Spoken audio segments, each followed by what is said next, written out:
I'm so sorry. If you have a milkshake, and I have a milkshake, and I have a straw, there it is. That's a straw, you see. Watching. And my straw reaches across the room and starts to drink your milkshake.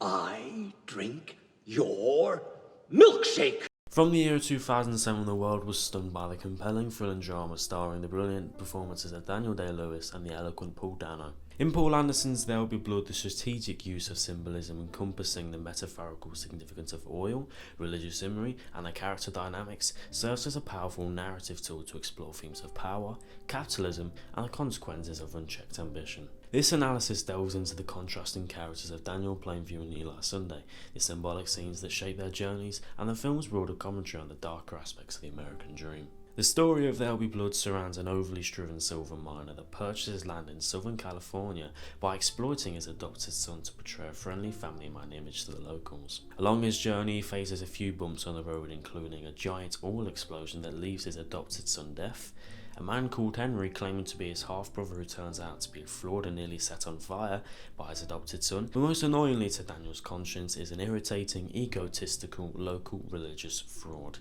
Eli Sunday. Eli and Daniel are two very contrary characters within their field of work, beliefs, wealth, family, but they are also very similar. Eli prefers to achieve power through exploiting his church and community through fraudulent acts of healing those with illness.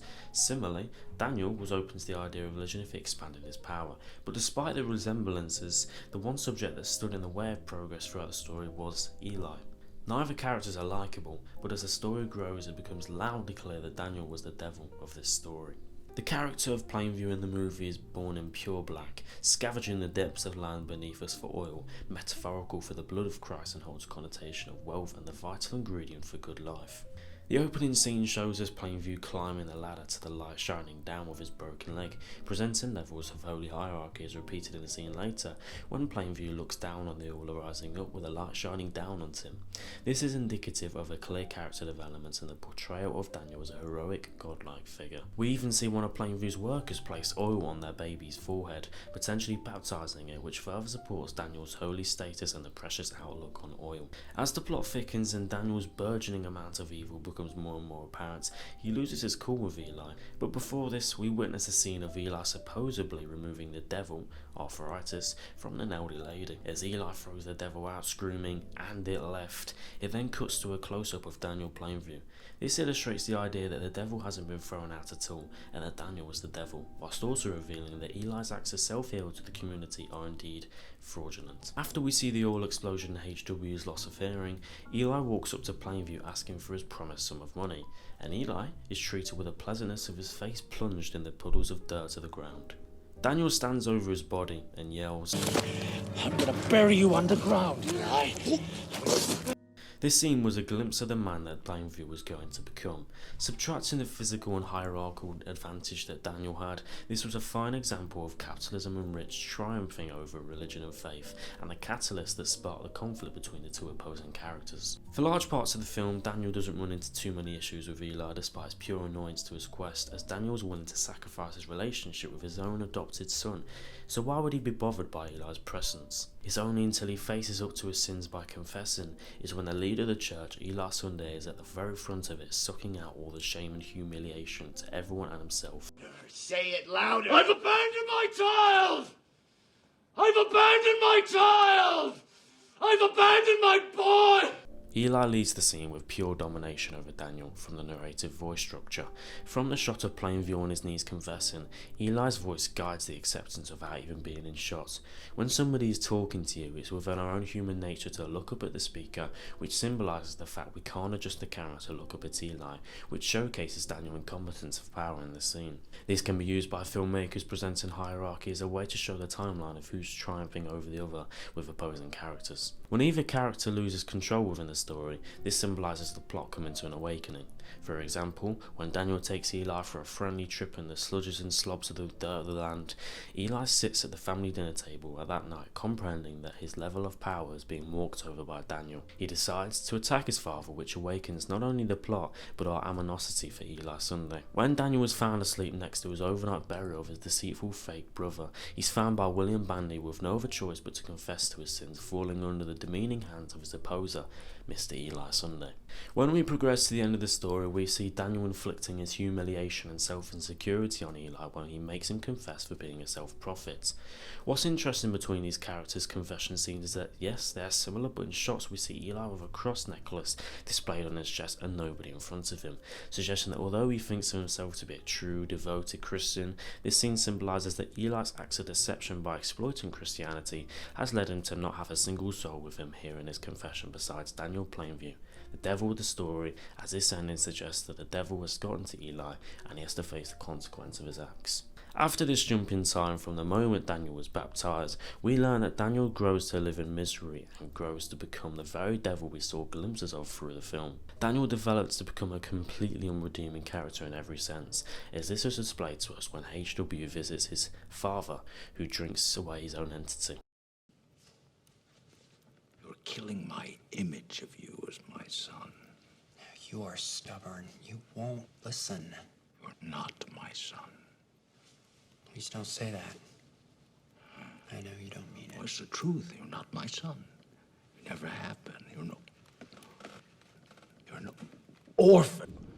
You have none of me in you. You're just a bastard from a basket.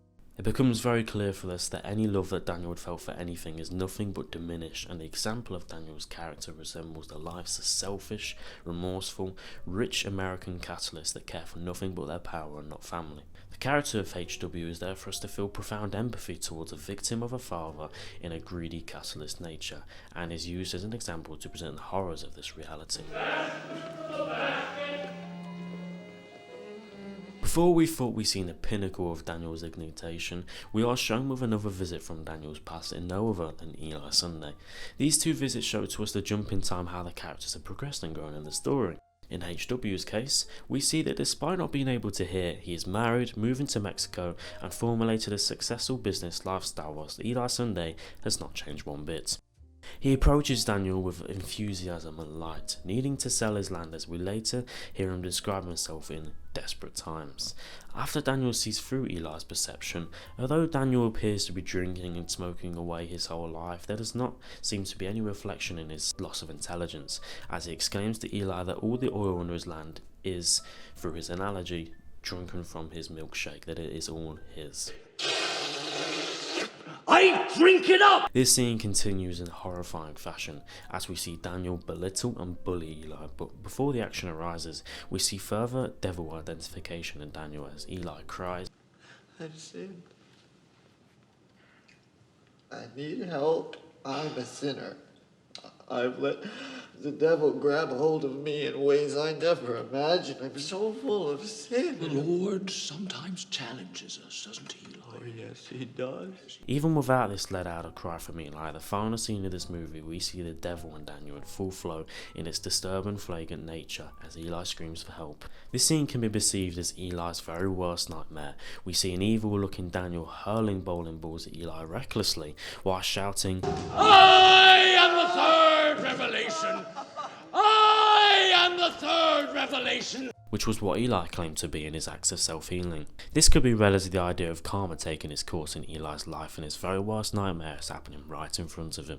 We're brothers!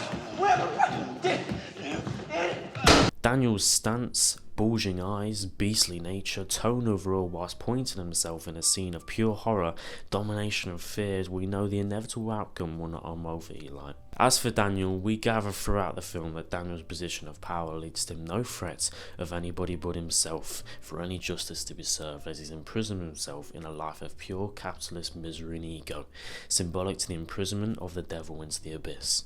The movie overall is a masterpiece, including many different film theories from postmodernism, as we see the villain in the movie as the main protagonist and no significant female love interest as the leading male character, which can also intertwine with the feminism theory as no female characters play play a majorly significant role or much screen time. The plot also takes a much darker turn in them, which subverts stereotypical Hollywood happy ever after endings with justice always being served. Furthermore, expanding on the horrors of this movie, this piece could be easily read as a horror movie, as we see deaths, violent male characters, weapons, alarming and suspenseful sounds, religious connotations, dark settings, isolated locations, and more. All this falls under the semiotics theory of the reading and interpretation of what we see. In conclusion, neither of these characters are redeemable in any way or particularly symbolise where America is necessary now, barring Daniel Playview, but they both symbolise the ugly within their own workplace and a fine example of capitalist greed and the repercussions to the American dream.